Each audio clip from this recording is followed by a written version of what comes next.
دوسری نشست شروع ہوا چاہتی ہے۔ دوسری نشست کے مقرر ہیں استاد محترم فضیلت الشیخ حافظ عبدالحسیب عمری مدنی حفظہ اللہ۔ فضیلت الشیخ استاد محترم حافظ عبدالحسیب عمری مدنی حفظہ اللہ نے عمر آباد سے 1998 میں فراغت حاصل کی۔ اس کے بعد اللہ کے فضل و کرم سے آپ کا داخلہ جامعہ اسلامیہ مدینہ منورہ میں ہوا اور سن 2005 میں آپ کی فراغت جامعہ اسلامیہ مدینہ منورہ سے ہوئی۔ شیخ فراغت کے بعد سے لے کر آج تک کلیۃ الحدیث و دراسات اسلامیہ میں بحیثیت استاد خدمت انجام دے رہے ہیں۔ میں فضیلت الشیخ استاد محترم حافظ عبدالحسیب کو دعوت دیتا ہوں کہ آپ آئیں اور اپنے عنوان پر لب کشائی کریں۔ السلام علیکم ورحمۃ اللہ وبرکاتہ۔ الحمد للہ رب العالمین والصلاة والسلام علی اشرف الانبیاء والمرسلین وعلی آلہ واصحابہ اجمعین ومن تبعهم بإحسان إلى يوم الدین، اما بعد، یا ایہا الذین آمنوا اتقوا اللہ حق تقاتہ ولا تموتن الا وانتم مسلمون، یا ایہا الناس اتقوا ربکم الذی خلقکم من نفس واحدہ وخلق منها زوجها وبث منهما رجالا كثيرا ونساء واتقوا الله الذي تساءلون به والأرحام إن الله كان عليكم رقيبا، يا أيها الذين آمنوا اتقوا الله وقولوا قولا سديدا يصلح لكم أعمالكم ويغفر لكم ذنوبكم ومن يطع الله ورسوله فقد فاز فوزا عظيما، أما بعد فأعوذ بالله من الشيطان الرجيم، بسم الله الرحمن الرحيم، اهدنا الصراط المستقيم صراط الذين أنعمت عليهم غير المغضوب عليهم ولا الضالين۔ معزز علماء کرام، بزرگوں، نوجوان بھائیوں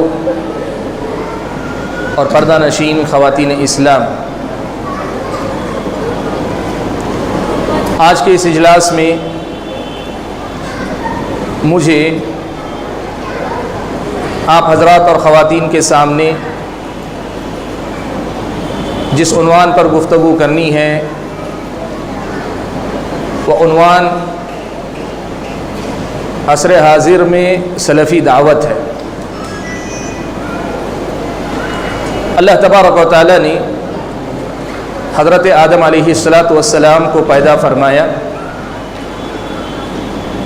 ابلیس کو حکم دیا کہ تم آدم کو سجدہ کرو۔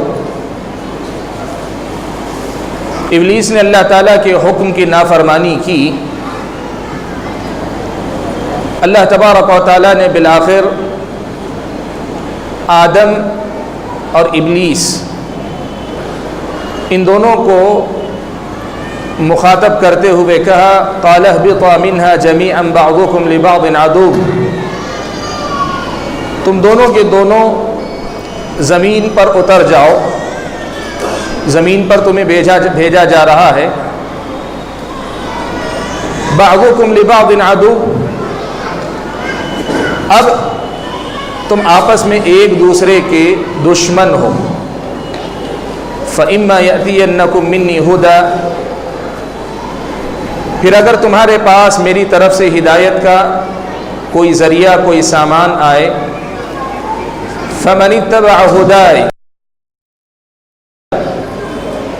اور تم میں سے کوئی آدمی میری ہدایت کی پیروی کرے گا، میرے بھیجے ہوئے پیغام کو اپنائے گا، فلا یضل ولا یشقی، تو ایسا انسان نہ تو گمراہ ہوگا اور نہ ہی ناکام اور نامراد ہوگا۔ قرآن مجید کی اس آیت کی تفسیر کی روشنی میں آپ اگر دیکھیں، اس میں پورے انسانی سماج اور پوری انسانی تاریخ کا خلاصہ اللہ تعالیٰ نے بیان فرمایا ہے۔ اس زمین پر اللہ تعالیٰ نے انسانوں کو بھیجنے کے بعد ان کو زندگی کا ایک مقصد دیا ہے، اور وہ مقصد یہ ہے کہ لوگ اللہ تبارک و تعالیٰ کی بندگی کریں، اللہ تبارک و تعالیٰ کی ہدایت کی پیروی کریں، اللہ تبارک و تعالیٰ کے بھیجے ہوئے راستے کو اپنائیں، اس پر چل کر دکھائیں۔ اللہ تبارک و تعالیٰ کی طرف سے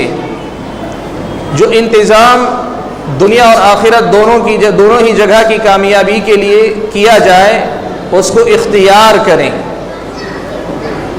اور یہی چیز اللہ تبارک و تعالیٰ نے تمام انسانی تاریخ کے اندر بار بار دہرائی۔ اللہ تعالیٰ نے یہ انتظام فرمایا کہ جو انسان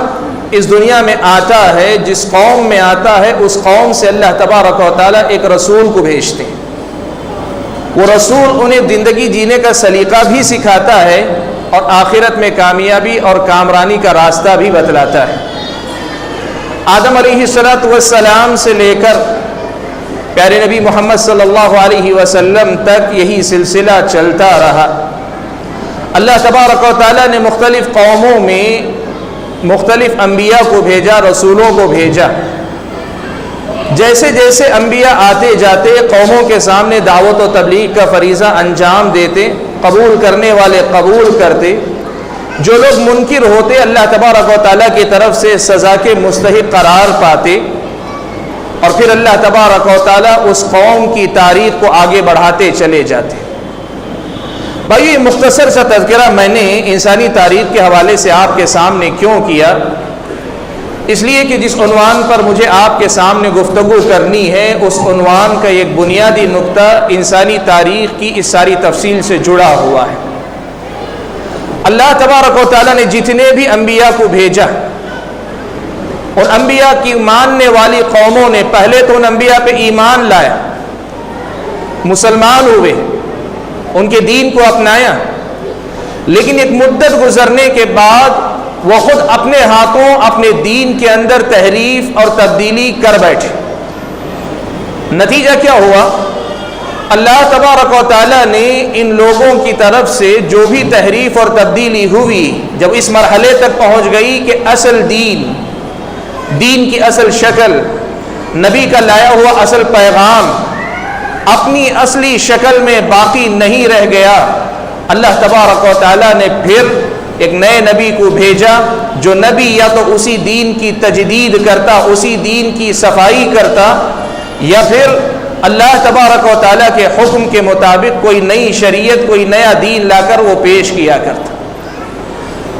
یہ جو نبوت کا سلسلہ اللہ تعالیٰ نے آدم علیہ السلام سے شروع کیا اور پیارے نبی محمد صلی اللہ علیہ وسلم پر لا کر ختم کیا، اس پورے سلسلے کے اندر یہ واقعہ بار بار ہوتا رہا کہ نبی صحیح پیغام لاتے، ایک مدت کے بعد ان کی قومیں اس دین کو بدل دیتی، پھر اللہ تبارک و تعالیٰ انسانوں کی رہنمائی کے لیے ایک نیا دین بھیجتے، نئے نبی کو بھیجتے، نئے رسول کو بھیجتے، وہ پھر سے اس دین کو زندہ کرتے، اس دین کو تر و تازہ کرتے، لوگوں کے سامنے سمجھاتے، واضح کرتے، اور اللہ تبارک و تعالیٰ تک پہنچنے کا راستہ، اللہ تعالیٰ کی رضامندی اور خوشنودی حاصل کرنے کا راستہ یہ انبیاء واضح کرتے چلے جاتے۔ نبوتوں کا یہ سلسلہ اور شریعتوں کے بدلنے کا یہ سلسلہ برابر چلتا رہا، یہاں تک کہ اللہ تبارک و تعالیٰ نے پیارے نبی محمد صلی اللہ علیہ وسلم کو آخری نبی، آخری رسول، سلسلہ نبوت کی آخری کڑی اور آسمان کی طرف سے ہدایت کا آخری ذریعہ بنا کر اللہ تعالیٰ نے پیارے نبی صلی اللہ علیہ وسلم کو دنیا میں بھیجا۔ آپ صلی اللہ علیہ وسلم کو آخری نبی بنایا، آپ صلی اللہ علیہ وسلم کو آخری رسول بنایا، اور آپ صلی اللہ علیہ وسلم کی لائی ہوئی شریعت کو اللہ تبارک و تعالیٰ نے آخری شریعت بنا دیا۔ اللہ کے نبی صلی اللہ علیہ وسلم کا لایا ہوا یہ دین، دین اسلام، اللہ کی طرف سے آنے والا آخری دین ہے اور اسے قیامت تک رہنا ہے۔ پیارے نبی محمد صلی اللہ علیہ وسلم سلسلہ نبوت کی آخری کڑی ہیں، اور آپ کو بحیثیت نبی، آپ کی نبوت کی یہ حیثیت قیامت تک اللہ تبارک و تعالیٰ نے طے کر دی کہ یہ باقی رہے گی۔ اللہ کے نبی صلی اللہ علیہ وسلم سے متعلق ختم نبوت کا یہ مسئلہ ہم تمام مسلمانوں کا عقیدہ بھی ہے اور اسلامی شریعت کے بنیادی عقائد میں سے ایک اہم عقیدہ بھی ہے۔ بھائیو، اللہ تعالیٰ نے دین اسلام کو آخری دین بنایا، پیارے نبی صلی اللہ علیہ وسلم کو آخری نبی اور آخری رسول بنایا۔ شریعت اسلامیہ اللہ تبارک و تعالیٰ کی آخری شریعت ہے جو دنیا میں انسانوں کو زندگی گزارنے کا صحیح راستہ دکھلاتی اور آخرت میں کامیابی اور کامرانی سے ہمکنار کرنے والا اللہ تعالیٰ کی طرف سے اکیلا ذریعہ ہے۔ یہ جو حیثیت اللہ تبارک و تعالیٰ نے عطا کی، اس حیثیت کو ذہن میں رکھ کر اب اگلا نقطہ سنیں۔ پیارے نبی صلی اللہ علیہ وسلم مکے میں تشریف لائے، مدینے میں جا کر اللہ کے نبی صلی اللہ علیہ وسلم پر دین مکمل ہوا۔ آپ نے لوگوں کو عقائد دیے، آپ نے لوگوں کو عبادات سکھلائیں، آپ نے لوگوں کو معاملات، سیاست کے اصول و آداب سکھائے۔ آپ صلی اللہ علیہ وسلم نے اخلاقی تعلیمات کی بنیادیں امت کے سامنے رکھی۔ ایک ایسا دین اللہ تبارک و تعالیٰ نے پیارے نبی صلی اللہ علیہ وسلم پہ مکمل کر دیا جو ہر زمانے کے لیے اور ہر زمانے کے مختلف حالات کی ضرورتوں کو پورا کرنے کے لیے کافی اور شافی تھا۔ ایک ایسا دین جس میں اللہ تبارک و تعالیٰ نے انسانی سماج اور سوسائٹی کے بدلتے حالات کے باوجود ہر حال میں رہنمائی کی قابلیت اللہ تبارک و تعالیٰ نے اس دین کے اندر رکھی، اور اللہ کے نبی صلی اللہ علیہ وسلم نے یہ ضمانت دی ہے اللہ تبارک و تعالیٰ کے حکم کے مطابق کہ قیامت تک آنے والے سبھی انسانوں کے جتنے بنیادی مسائل ہو سکتے ہیں، اللہ تبارک و تعالیٰ نے اس دین کے اندر، اللہ تعالیٰ کی کتاب کے اندر، پیارے نبی صلی اللہ علیہ وسلم کی سنت کے اندر اس کو مکمل کر دیا۔ الیوم اکملت لکم دینکم واتممت علیکم نعمتی ورضیت لکم الاسلام دینا۔ میں نے اس دین کو تمہارے لیے مکمل کر دیا، اپنی نعمت کو تم پر پورا کر دیا، اور اسلام کو تمہارے لیے دین کے طور پہ پسند کر لیا، اس سے راضی ہو گیا۔ اللہ کے نبی صلی اللہ علیہ وسلم دنیا سے جس وقت رخصت ہوئے، یہ دین مکمل تھا، اس قدر مکمل کہ اس میں کسی قسم کی کمی کی گنجائش نہیں تھی اور نہ کسی قسم کی زیادتی کی کوئی ضرورت تھی۔ اللہ کے نبی صلی اللہ علیہ وسلم نے یہ دین صحابہ کے ہاتھ میں دیا۔ نبی اکرم صلی اللہ علیہ وسلم نے اپنی زیر نگرانی ایک جماعت کو، ایک معاشرے کو، ایک سوسائٹی کو تربیت دے کر اس دین کو صرف ایک نظریاتی دین، ایک آئیڈیالوجی سے آگے بڑھ کر ایک پریکٹیکل حقیقت کے طور پر سماج کا ایک زندہ ایسا نظریہ جس کو لوگوں نے اپنایا اور جس کی باتوں سے زیادہ اس کی پریکٹس میں لوگوں نے اپنے لیے سکون اور اطمینان محسوس کیا، ایک ایسا دین اللہ کے نبی صلی اللہ علیہ وسلم نے صحابہ کے پاس دیا۔ لیکن ساتھ میں اللہ کے نبی صلی اللہ علیہ وسلم نے یہ بات بھی بیان فرمائی، کہا لَتَتَّبِعُنَّ سَنَنَ مَنْ كَانَ قَبْلَكُمْ، تم لوگ اپنے سے پہلے والے لوگوں کے نقش قدم پر چلو گے۔ اللہ کے نبی صلی اللہ علیہ وسلم نے پیشن گوئی فرمائی کہ دین مکمل ہے، قیامت تک کے لیے، قیامت تک آنے والے سبھی لوگوں کے لیے، سبھی علاقوں کے لیے، سبھی زبانیں بولنے والوں کے لیے، معاشرے کے ہر طبقے کے لوگوں کے لیے، اور بدلتے حالات کے باوجود ہر حال میں رہنمائی کے لیے کافی اور شافی ہے۔ لیکن اس دین کو اس کی اصلی شکل میں رہنے دینے کے بجائے پچھلی امتوں کی طرح، یہود و نصارہ کی طرح، کچھ لوگ اس دین کے پیروی میں یا عمل کرنے کے نام پر پچھلی امتوں کے نقش قدم پر چلیں گے۔ لَتَتَّبِعُنَّ سَنَنَ مَنْ كَانَ قَبْلَكُمْ، تم لوگ اپنے سے پہلے والے لوگوں کے نقش قدم پر چلو گے۔ پیارے نبی صلی اللہ علیہ وسلم سے صحابہ نے پوچھا، اللہ کے نبی، یہ ہم سے پہلے والے لوگ کون ہیں؟ کیا یہود و نصارہ آپ کی مراد ہیں؟ آپ صلی اللہ علیہ وسلم نے فرمایا، اگر وہ نہیں تو اور کون ہوں گے؟ بھائیو، یہود و نصارہ نے کیا کیا؟ میں یہ بات آپ کو بتانا چاہتا ہوں کہ آج جب یہ حدیث خطبات میں استعمال ہوتی،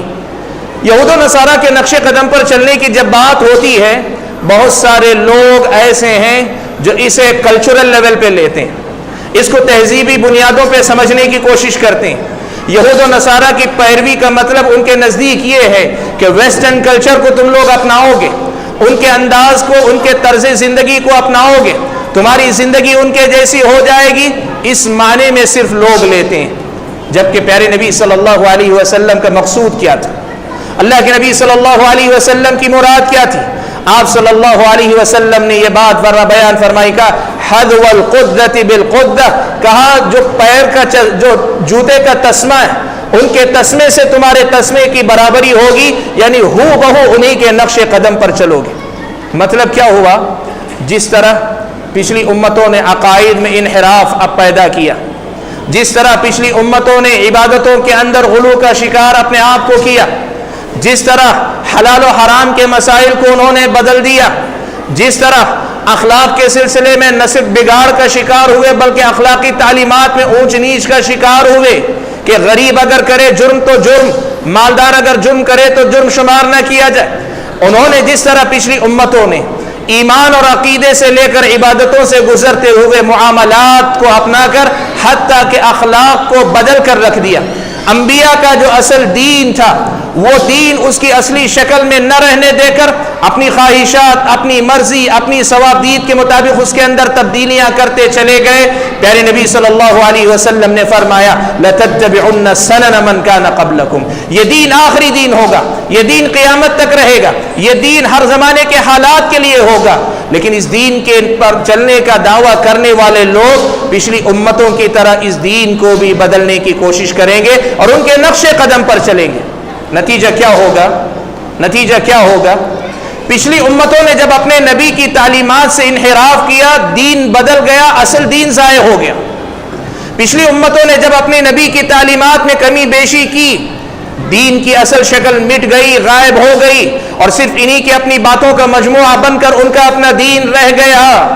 اس امت کے ساتھ معاملہ کیا ہوگا؟ اسلامی شریعت نے یہ بات وضاحت کے ساتھ بتائی، یہ تو ہوگا کہ اسلام کے نام پر، دین محمدی کے نام پر، پیارے نبی محمد صلی اللہ علیہ وسلم کے دین کے نام پر ہی بدعتیں ایجاد ہوں گی، یہودیوں کی طرح عقائد میں گمراہیاں آئیں گی، عبادتوں میں غلو ہوگا، عبادت میں بدعتیں آئیں گی، معاملات کے اندر تبدیلیاں آئیں گی، اخلاق کے اصول اور ضابطے بدلے جائیں گے۔ پچھلی امتوں کی طرح اس دین کے اندر یا اس امت کے اندر بھی دین کی بدلی ہوئی شکل آئے گی، یہ اللہ کے نبی صلی اللہ علیہ وسلم کی پیشن گوئی ہے۔ لیکن ایک فرق امت محمدیہ اور پچھلی امتوں میں ہوگا، ایک فرق محمد صلی اللہ علیہ وسلم کی رسالت اور نبوت اور پچھلے انبیاء کی نبوت اور رسالت کے اندر واضح طور پر ہوگا۔ وہ کیا ہوگا؟ چونکہ پچھلے نبیوں کے بعد نبی کے آنے کا امکان تھا، وہ دین اللہ تعالیٰ نے اس کی حفاظت کی ذمہ داری امتوں پہ چھوڑ دی، انہوں نے ضائع کر دیا، تو اللہ تبارک و تعالیٰ نے نیا دین بھیج دیا۔ لیکن یہ امت اللہ تعالیٰ نے اس دین کی حفاظت کی ذمہ داری خود اپنے سر لے لی۔ اِنَّا نَحْنُ نَزَّلْنَا الذِّكْرَ وَإِنَّا لَهُ لَحَافِظُونَ، ہم نے ہی اس قرآن کو، اس ذکر کو اتارا ہے اور ہم ہی اس کی حفاظت کریں گے۔ اللہ تعالیٰ نے اس کی حفاظت کی ذمہ داری لی اور اللہ کے نبی صلی اللہ علیہ وسلم کی زبانی یہ حقیقت واضح کر دی کہ یاد رکھنا بدعتیں آئیں گی، نئے عقائد آئیں گے، نئی بدعتیں عبادتوں کے اندر لائی جائیں گی، حلال و حرام کے مسائل میں لوگ اونچ نیچ کا شکار ہوں گے، لیکن ہزار تبدیلیوں کے باوجود دین کی جو اصلی شکل ہے پچھلی امتوں کی طرح امت محمدیہ کے اندر غائب نہیں ہوگی، ضائع نہیں ہوگی، وہ ختم نہیں ہوگی۔ ایسا نہیں ہوگا کہ نبی کے دین کی اصلی شکل مٹ جائے، پچھلی امتوں کی طرح دین اسلام کی صحیح شکل غائب ہو جائے، ایسا نہیں ہوگا۔ اللہ تبارک و تعالی لا تزال طائفة من امتی ظاہرین علی الحق، میری امت کا یہ گروہ برابر باغالب رہے گا، ظاہر رہے گا، حق پر ثابت قدم رہے گا۔ کب تک؟ حتی یأتی امر اللہ وہم کذالک، یہاں تک کہ اللہ تبارک و تعالی کا فیصلہ نہ آ جائے۔ بھائیو، اللہ کے نبی صلی اللہ علیہ وسلم نے یہ جو بات بیان فرمائی کہ لاکھ گمراہیوں کے باوجود، پچھلی قوموں کے نقش قدم پر چلنے کے باوجود، دین کی ایک شکل پر، اصلی شکل پر ایک گروہ اللہ تعالیٰ باقی رکھیں گے، ایسا کیوں ہوگا؟ شارحین نے لکھا چونکہ انبیاء کی دعوتوں سے آنے والی قوم پر، آنے والے افراد پر حجت قائم ہوتی ہے۔ پچھلی امتوں کی طرح اس دین کی بھی اصل حقیقت مٹ جاتی تو پھر آنے والے لوگوں پر حجت قائم کرنے کا کوئی ذریعہ باقی نہیں رہ جاتا۔ اب نیا نبی بھی آنے والا نہیں ہے جو ان لوگوں پہ حجت قائم کر سکے، اس لیے اللہ تبارک و تعالیٰ نے یہ انتظام فرمایا ہے کہ اللہ تبارک و تعالیٰ ایک گروہ کو دین کی اصلی اور صحیح شکل کا علم بردار بنا کر باقی رکھیں گے، اور یہی گروہ ساری امت کے لیے بلکہ قیامت تک آنے والے لوگوں کے لیے حجت ہوگا۔ دین کی صحیح شکل کا یہ علم بردار گروہ صحیح دین کے ذریعے دنیا والوں پہ حجت قائم کرتا رہے گا. یہ بات اہل علم نے لکھی ہے. یہ فرق پچھلی امتوں اور امت محمدیہ کے درمیان، پچھلے انبیاء کی قوم اور امت پیارے نبی صلی اللہ علیہ وسلم کی قوم کے درمیان ہے. یہ فرق پچھلی رسالتوں اور نبی اکرم صلی اللہ علیہ وسلم کی رسالت کے درمیان ہے کہ یہ جو دین ہوگا اس میں بدعتیں ایجاد کی جائیں گی، لوگ اس کے اندر تبدیلیاں لائیں گے، یہ ہوگا، لیکن تبدیلی ایسی کبھی نہیں ہوگی کہ حق غائب ہو جائے، حق چھپ جائے، ایسا کبھی نہیں ہوگا. بھائیوں، اس ساری تفصیل کو بتانے کے بعد سوال یہ ہے کہ اس ساری تفصیل کا میرے اپنے عنوان سے کیا تعلق ہے؟ عصر حاضر میں سلفی دعوت، اس عنوان سے اس ساری تفصیل کا کیا تعلق ہے؟ میں سب سے پہلا نقطہ یہی آپ کے سامنے رکھنا چاہتا ہوں. ہم جسے سلفیت کہتے ہیں، ہم جسے مسلک سلف کہتے ہیں، ہم جسے صراط مستقیم کہتے ہیں، یہ وہی راستہ ہے جس کے بارے میں اللہ کے نبی صلی اللہ علیہ وسلم نے یہ بات بیان فرمائی کہ بدلتے حالات کے باوجود، بدعتوں کے فروغ کے باوجود، عقائد میں تبدیلی کے باوجود، حلال و حرام میں کمی بیشی کے باوجود ایک گروہ برابر دین کی صحیح شکل کو لے کر چلتا رہے گا. یہی وہ گروہ ہے جس کو ہم سلف کہتے ہیں، یہی وہ گروہ ہے جن کو ہم سلفی کہتے ہیں، یہ وہی گروہ ہے جن کے طریقے کو ہم مسلک سلف یا سلفیت کہتے ہیں. بھائیوں، آج میں سب سے پہلا نقطہ یہی واضح کرنا چاہتا ہوں. ہم جب سلف یا سلفیت کی بات کرتے ہیں، ہمارے پاس یہ مسئلہ بہت صاف ہے کہ ہم لوگوں کو اس بات کی دعوت دیتے ہیں کہ اللہ تعالیٰ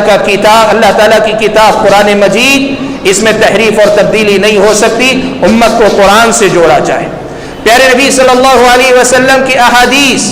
پیارے نبی صلی اللہ علیہ وسلم کی سنت، پیارے نبی صلی اللہ علیہ وسلم کے ارشادات، آپ صلی اللہ علیہ وسلم کے فرمودات، جن کا قرآن سے بھی تعلق ہے، جن کا نبی کی پوری زندگی سے تعلق ہے. اللہ تبارک و تعالیٰ نے محدثین کی جماعت کے ذریعے اس کی بھی حفاظت کی ہے، اس میں سے جھوٹ کو الگ کیا ہے. ہماری یہ دعوت ہے کہ ہم یہ کہتے ہیں دین کی صحیح شکل ملے گی قرآن کے ساتھ اور قرآن کے بعد پیارے نبی صلی اللہ علیہ وسلم کی احادیث کے اندر ملے گی. ہم اللہ تعالیٰ کی کتاب اور نبی اکرم صلی اللہ علیہ وسلم کی سنت کو لازم پکڑے رہنے کی دعوت دیتے ہیں. مسلک سلف قرآن و سنت پر چلنے کا نام ہے، قرآن و سنت کو اپنانے کا نام ہے. اس لیے کہ بدلتے زمانے میں کتابیں بھی آئیں گی، بدلتے زمانے میں شخصیتیں بھی آئیں گی، بدلتے زمانے میں جماعتیں بھی آئیں گی، بدلتے زمانے میں افراد، ادارے سب وجود میں آئیں گے، لیکن معیار اگر حق و باطل کا، سچ اور جھوٹ کا، صحیح اور غلط کا، اور یوں کہیے کہ پیارے نبی صلی اللہ علیہ وسلم کے لائے ہوئے دین کی صحیح شکل اور غلط شکل کے درمیان فرق کرنے کا معیار اگر کوئی چیز ہوگی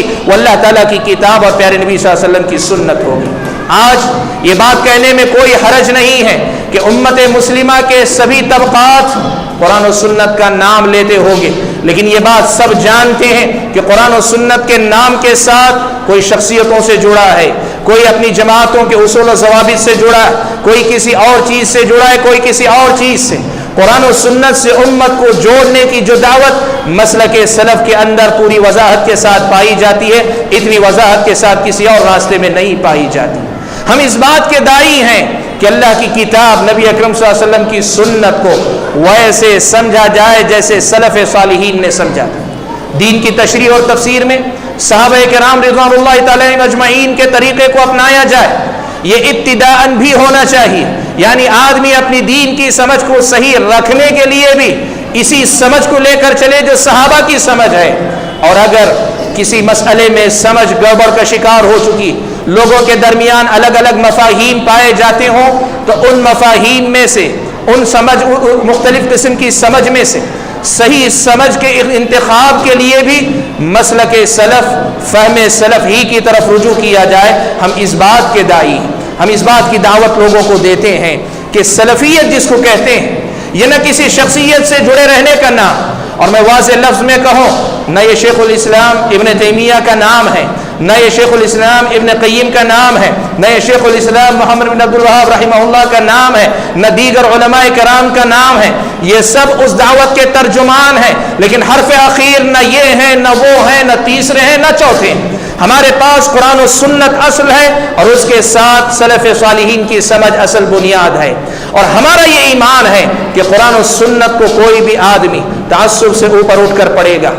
تاریخ کی ان حقیقتوں کو جانے گا جن سے تاریخ ملت اسلامیہ گزر کر آئی ہے، اسے یہ سمجھنے میں ذرا دیر نہیں لگے گی کہ وہ جو گروہ تبدیلیوں کے باوجود حق پہ باقی رہے گا وہ سلف صالحین ہی کا گروہ ہوگا۔ بھائیوں، یہ بات میں نے اپنے موضوع کے ابتدائی کی نقطے کے طور پر یا مسلک سلف کے تعارف کے طور پر آپ کے سامنے ذکر کی ہے۔ عنوان میرا ہے عصر حاضر میں سلفی دعوت۔ عصر حاضر میں سلفی دعوت، اس موضوع کے انتخاب کا ایک بنیادی سبب ہے، اور وہ یہ ہے کہ آج سلفی دعوت یہ اس سلف کے منہج کی طرف دعوت، اور میری بات خاص طور پر ہمارے اپنے ملک کے تناظر میں، بین الاقوامی تناظر میں کم ہے۔ میرے اپنے ملک کے جو حالات ہیں ان کی روشنی میں کچھ باتیں آپ کے سامنے رکھنا چاہتا ہوں کہ یہ سلفی دعوت ایک تو غیروں کی طرف سے کئی ایک مسائل کا شکار ہے، اور دوسری طرف خود ہماری اپنی کچھ نادانیاں، کوتاہیاں اسے متاثر کر رہی ہیں۔ اس وقت اس بات کی ضرورت ہے کہ ہم اور آپ جب یہ مانتے ہیں، یہ کہتے ہیں، یہ دعویٰ کرتے ہیں اور لوگوں کو دعوت دیتے ہیں کہ دین کی صحیح شکل وہی ہے جسے ہم سلفیت کہتے ہیں، تب پھر اس دعوت کو ان حالات کے اندر بالکل پاک و صاف، شفاف اور لوگوں کے نزدیک فطری دعوت کے طور پر اور الزامات سے پاک، الزامات سے بری، اور یوں کہیے کہ ہماری اپنی کوتاہیوں کی نسبت بھی اس سے دور کر کے بالکل ویسی فطری دعوت بنا کر پیش کرنے کی ذمہ داری مجھ پر اور آپ پر عائد ہوتی ہے، جیسی کہ اللہ کے نبی صلی اللہ علیہ وسلم نے صحابہ کے سامنے پیش کی۔ بھائیوں، سلفی دعوت عصر حاضر میں اس توازن میں نکات کی شکل میں کچھ باتیں آپ کے سامنے رکھنا چاہتا ہوں۔ سب سے پہلا نقطہ میں یہ بتانا چاہتا ہوں کہ ہماری نظر میں اسلام کی تفہیم اور تشریح کے لیے نئے مفکرین، نئے علماء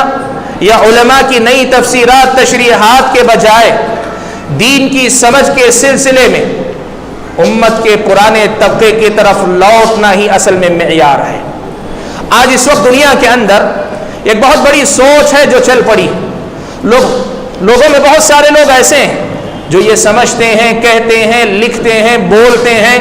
کہ دین گرچہ ہمارا ایک ہے، قرآن ایک ہے، لیکن اس کے خطاب کو، اس کی آواز کو، اس کی دعوت کو نئے زمانے سے ہم آہنگ کرنے کے لیے، نئے زمانے سے میل کھانے والا بنانے کے لیے اس کی نئی تشریحات ہونی چاہیے، نئی تفسیر ہونی چاہیے، نئے مفکرین، نئے علماء، ان کی تشریحات، ان کے فرمودات کی روشنی میں دین کی تفسیر ہونی چاہیے۔ اس کا نتیجہ کیا ہوتا ہے؟ نتیجہ یہ ہوتا ہے کہ دین کی وہ سمجھ، دین کی وہ تفسیر، دین کی وہ تشریح جو پیارے نبی صلی اللہ علیہ وسلم نے صحابہ کو دی تھی، یا تو وہ متروک ہو جاتی ہے یا بہت سارے لوگوں کے نزدیک پرانے زمانے کی بات ہو جاتی۔ ہماری نظر میں سب سے پہلی بات جس طرف ہماری اور آپ کی توجہ جانی چاہیے وہ یہ کہ ہم اس بات کے داعی ہیں کہ قرآن و سنت کو اسی وقت میں آپ معاشرے کے لیے مفید بنا سکیں گے جب قرآن و سنت کو اسی انداز میں سمجھیں گے جس انداز میں آپ نے ہمارے اور آپ کے سلف صالحین کو سمجھتے ہوئے دیکھا ہے، پڑھا ہے یا آپ جانتے ہیں۔ سلف صالحین نے جس طرح دین کو سمجھا تھا اسی طرح دین کی تفسیر ہوگی۔ یہ دین ہر زمانے کے حالات کا سامنا کرنے کی استعداد اپنے اندر رکھتا ہے، ورنہ اگر اپنے زمانے کے اعتبار سے اس کی تشریحات نہیں کرتے جائیں گے، ہو سکتا ہے وقتی طور پر کسی ایک پہلو سے آپ مطمئن کرتے جائیں، دین کے نئے تقاضے جب دنیا کے اندر آئیں گے آپ کی نئی تفسیر قابل رد قرار پائے گی، نئے زمانے کے بدلتے حالات کے ساتھ وہ موافقت نہیں کر پائے گی۔ آج اس بات کو ہم دہرانا چاہتے ہیں کہ سلفی دعوت عصر حاضر میں اس بات کی متقاضی ہے اور اس بات کی دعوت اور تبلیغ کرتی ہے کہ نئے زمانے کے علماء اور مفکرین جو بھی ہیں وہ نئے اجتہادات اور نئی باتیں اپنی طرف سے نکالنے کے بجائے قرآن و سنت کو صحابہ نے جیسے سمجھا تھا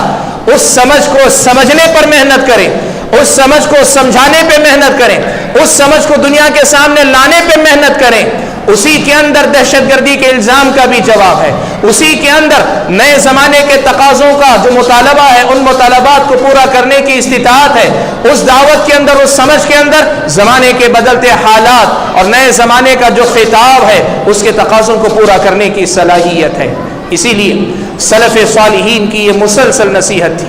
حضرت معاذ ابن جبل رضی اللہ تعالیٰ عنہما کا یہ اثر، حضرت عبداللہ ابن مسعود رضی اللہ تعالیٰ عنہ کا بھی یہ اثر ہے۔ وہ نصیحت کیا کرتے تھے علیکم بالامر العتیق، لوگوں تم پرانی بات کو لے کر چلا کرو، علیکم بالامر العتیق، تم لوگ پرانی بات کو لے کر چلا کرو، نئی باتوں کا مسئلہ نہیں۔ ہمارا دین پرانا ہے لیکن پرانا ہوتے ہوئے نئے زمانے کے تقاضوں کا ساتھ دیتا ہے۔ پرانی بات کو لے کر چلو، نئی باتوں کی تلاش میں نہ پڑو۔ حضرت عبداللہ ابن مسعود رضی اللہ تعالیٰ عنہ کا یہ اثر ہے، وہ کہا کرتے تھے اتبعوا ولا تبتدعوا، کہا کرتے تھے لوگوں ایک راستہ متعین ہے، بس اس راستے کی پیروی کرتے چلے جاؤ، ولا تبتدعوا، نئی نئی چیزوں نئی نئی باتوں کی تلاش اور جستجو میں نہ پڑو،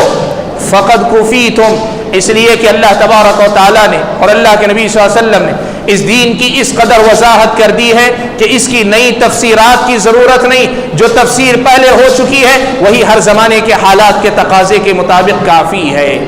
اتبعوا ولا تبتدعوا، تم نقش قدم پہ چلو جو راستہ متعین ہے اس پر، ولا تبتدعوا، نئی چیزوں کی تلاش میں نہ جاؤ، فقط کفیتم، اس لیے کہ کوئی اور اس کے لیے کافی ہو چکا ہے۔ امام مالک رحمۃ اللہ علیہ یہ جملہ کہا کرتے تھے لن يصلح آخر هذه الامة الا ما اصلح اولها، اس امت کے بعد والے طبقے کو، بعد میں آنے والے طبقے کو وہی بات درست کر سکتی ہے جس بات نے اس امت کے پہلے طبقے کو درست کیا تھا، جس راستے نے، جس تعلیم نے پہلی امت کے پہلے گروہ کی اصلاح کی تھی، وہی تعلیم امت کے بعد والے گروہ کی بھی اصلاح کرے گی۔ اس حوالے سے سیدھی بات اور مختصر بات یوں ہے کہ ہماری نظر میں امت کی اصلاح کے لیے نئی نئی جماعتیں، نئی نئی تنظیمیں اور نئے نئے نظریات اور نئے نئے افکار، نئی نئی تفسیریں، نئی نئی تشریحات، ان کے بجائے امت کو دین کی اس اصلی شکل کی طرف لوٹانا ہی آج کے زمانے کی سب سے بڑی خدمت ہے، آج کے زمانے کا سب سے بڑا کارنامہ ہے، سب سے بڑی کوشش ہے، اور امت کے ساتھ سب سے بڑی خیر خواہی ہے، اور امت کے اندر اتحاد پیدا کرنے کا سب سے بہتر ذریعہ ہے کہ آپ امت کو اسی راستے پہ لے جائیں جس راستے سے اس کا سفر شروع ہوا تھا، صحابہ کی سمجھ کے مطابق لے جائیں۔ نبی اکرم صلی اللہ علیہ وسلم نے جس جماعت کو ایک مثال بنا کر چھوڑا تھا، اسی مثال کو سامنے رکھنے کی تعلیم اس دنیا کو دیں۔ اور میں آپ کے سامنے دوسرا نقطہ یہ رکھنا چاہتا ہوں کہ عصر حاضر میں سلفی دعوت کی جب بات آئی تو میڈیا میں نئے زمانے کے اندر ایک الزام سلفی دعوت کے ساتھ جوڑا گیا، ایک الزام سلفی دعوت کے ساتھ جوڑا گیا، اور وہ کیا ہے؟ وہ یہ ہے کہ جو لوگ اپنے آپ کو سلفی کہتے ہیں، یا جو لوگ سلفی دعوت کے علم بردار ہیں، یا سلفی دعوت خود نئے زمانے کے بدلتے حالات کے مطابق بدلنے کے بجائے لوگوں کو پرانے دقیانوسی خیالات پر جمے رہنے کی تعلیم دینے والی بات، آج میڈیا کی نظر میں سلفی دعوت کا مطلب ایک ایسا نظریہ ہے جو فرسودہ پرانے زمانے کا ایک نظریہ ہے، ایک ایسا نظریہ ہے جو آؤٹ آف ڈیٹ ہو چکا ہے، ایک ایسی سوچ ہے جس کی مدت ختم ہو چکی ہے، اور آج اگر سلفی معاشرے کو اس کی طرف لے جانے کی بات کر رہے ہیں تو یہ لوگ معاشرے کو آگے لے جانے کے بجائے معاشرے کو پیچھے ڈھکلنے کی کوشش کریں۔ یہ الزام میڈیا کے اندر سلفی دعوت سے متعلق لگایا گیا۔ میں یہ بات واضح کرنا چاہتا ہوں، یاد رکھیے دنیا کے اندر آج جتنے بھی مذاہب ہیں، ان مذاہب نے دین جو اصل اللہ تعالیٰ کی طرف سے آیا تھا، ایک تو وہ دین خود ایک متعین مدت کے لیے آیا تھا، اس مدت کے بعد اگر اس کی تعلیمات ناقابل عمل ہو جائیں تو کوئی تعجب کی بات ہو۔ جو ادیان اب سے پہلے آئے تھے، عیسائیت کی بات ہو، یہودیت کی بات ہو، ابراہیم علیہ السلام کے دین کی بات ہو، آدم علیہ السلام سے لے کے حضرت عیسیٰ تک آئے ہوئے انبیاء تمام کی دعوت کی بات ہو، ایک مدت کے بعد ان کی تعلیمات آؤٹ آف ڈیٹ ہو جائیں، یہ ممکن ہے اور ہوا ایسا ہی۔ اور دوسری بات یہ ہوئی کہ اس دین کو بھی ان امتوں نے صحیح شکل میں محفوظ نہیں رکھ لیا، جس کا نتیجہ کیا ہوا؟ اس کا نتیجہ یہ ہوا کہ مذہب کے نام پر جو تعلیمات ان قوموں کے پاس ہیں، ان تعلیمات کے اندر اتنا دم نہیں، اتنی سکت نہیں، اتنی طاقت نہیں کہ نئے زمانے کے جو مطالبات ہیں ان سے ہم آہنگ ہو سکیں، ان سے میل کھا سکیں۔ اس کا نتیجہ کیا ہوا؟ اس کا نتیجہ یہ ہوا کہ نئے زمانے کے ایک عام آدمی کی سوچ ہے، نئے زمانے کے تعلیم یافتہ آدمی کی سوچ ہے کہ مذہب کا مطلب دقیانوسیت ہے، مذہب کا مطلب بیکورڈ ہونا ہے، مذہب کا مطلب معاشرے کو پیچھے ڈھکیلنا ہے۔ اس لیے وہ ایک کام کرتے ہیں، کہتے ہیں مذہب بندے اور رب کے درمیان کا معاملہ ہے، تمہارے گھر کا معاملہ ہے۔ سماج اور سوسائٹی کے جو مسائل ہیں ان کو ایڈریس کرنے کے لیے تم دین کو درمیان میں مت لاؤ، مذہب کو درمیان میں مت لاؤ، اس لیے کہ مذہب کے اندر اتنی طاقت نہیں ہو سکتی۔ میرے بھائیوں، آج سلفی دعوت سے جڑے ہوئے احباب کو بلکہ ملت اسلامیہ کے تمام لوگوں کو اس حقیقت کو واضح کرنے کی ضرورت ہے، یہ وقت کا تقاضا ہے کہ اسلام پچھلے مذاہب جیسا آؤٹ آف ڈیٹ مذہب نہیں ہے، پچھلے مذاہب کی طرح انسانی تعلیمات کا یا انسانی سوچ کا خلاصہ نہیں ہے، جس طرح ان لوگوں نے اپنے دین کو بدل کر دین ضائع کر لیا، ایسا نہیں ہے۔ اسلام اپنی اصلی شکل میں محفوظ ہے، یہ ہر زمانے کے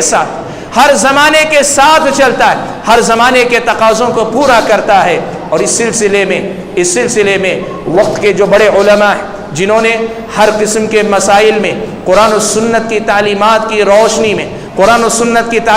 روشنی میں نئے مسائل کا حل پیش کیا ہے، اس حل کو دنیا کے سامنے لانے کی ضرورت ہے۔ بھائیوں، میری یہ دوسری بات ہے، اس بات کو آپ اس انداز میں سمجھیں کہ دنیا مذہب کے نام پر یہ سمجھتی ہے کہ مذہب ایک ایسی چیز ہے جو لوگوں کو ترقی کرنے نہیں دیتا ہے۔ آپ یہ بات بتائیں کہ ہمارا اپنا جو دین اسلام ہے، یہ انسانی ترقی کی راہ میں رکاوٹ نہیں، بلکہ یہ انسانی تاریخ میں ایک ایسا مذہب ہے کہ دنیا پتھروں کو پوجتی تھی، دنیا کی مخلوقات کو پوجتی تھی۔ اللہ تبارک و تعالیٰ نے اس دین کے ذریعے لوگوں کے دل و دماغ اس قدر کھولے کہ یہ دنیا جو پوجی جاتی تھی، آج انسان اس میں تحقیق اور جستجو کے بعد اس دنیا کو استعمال کرنے والا انسان بن سکا ہے۔ یہ اس اسلام کا کمال ہے، اس اسلام کی خوبی ہے کہ انسان پرانے زمانے میں غیر معمولی صفت کسی بھی چیز کے اندر دیکھتا، اسے خدا سمجھ بیٹھا۔ اسلام نے یہ کمال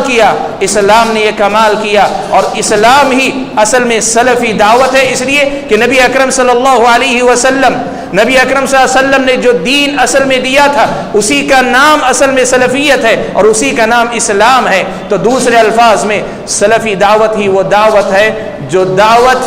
لوگوں کو یہ ذہن دیتی ہے کہ دنیا کو پوجنے کے بجائے دنیا کو برتنا سیکھو، دنیا کو پوجنے کے بجائے اس کے سامنے جھکنے کے بجائے اس دنیا کو جھکا کر اپنے لیے استعمال کرنا سیکھو۔ مختصر الفاظ میں یوں کہیے کہ یہ سلفی دعوت نئے ترقیات کی راہ میں رکاوٹ نہیں ہے، یہ دقیانوسیت نہیں ہے، بلکہ آپ اخلاقی اصولوں کی بات کریں، سیاسی اصولوں کی بات کریں، معاملات کے اصول و آداب کی بات کریں، عبادت کے طریقوں پہ بات کریں یا عقائد کی بنیادوں پہ بات کریں، ہر میدان میں مثالی تعلیمات رکھتے ہیں۔ اور کوئی بھی آدمی انصاف کے ساتھ اگر ان تعلیمات کو پڑھتا ہے، وہ یہ مانتا ہے، وہ یہ تسلیم کرتا ہے کہ اسلام جیسی رہنمائی 1400 سال کے بعد بھی آج اسلام جیسی رہنمائی کر رہا ہے، آج بھی دنیا کے سامنے اس جیسی کوئی رہنمائی موجود نہیں۔ وقت میرے پاس نہیں کہ میں آپ کے سامنے مستشرقین کے وہ الفاظ نقل کروں،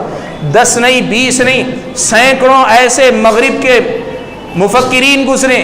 مستشرقین گزرے، اہل قلم گزرے، جنہوں نے اسلام کے مختلف پہلوؤں کے بارے میں یہ گواہی دی ہے کہ نئے زمانے کے ساتھ بھی یہ پوری طرح ہم آہنگ ہوتے ہیں۔ تو یہ بڑی اہم بات ہے، اسے ہمیں اور آپ کو لکھنا بولنا چاہیے کہ اسلام پرانے مذاہب کی طرح، دوسرے مذاہب کی طرح کچھ مخصوص تعلیمات کو ماننے ہی کا نام نہیں۔ اسلام آج بھی پورے انسانی سماج کے تمام مسائل کے حل کی طاقت نہ صرف رکھتا ہے بلکہ ان کے حل کا سب سے بہترین ذریعہ ہے۔ یہ دعوت ہم اور آپ کو آج اٹھانے کی ضرورت ہے، اور بالخصوص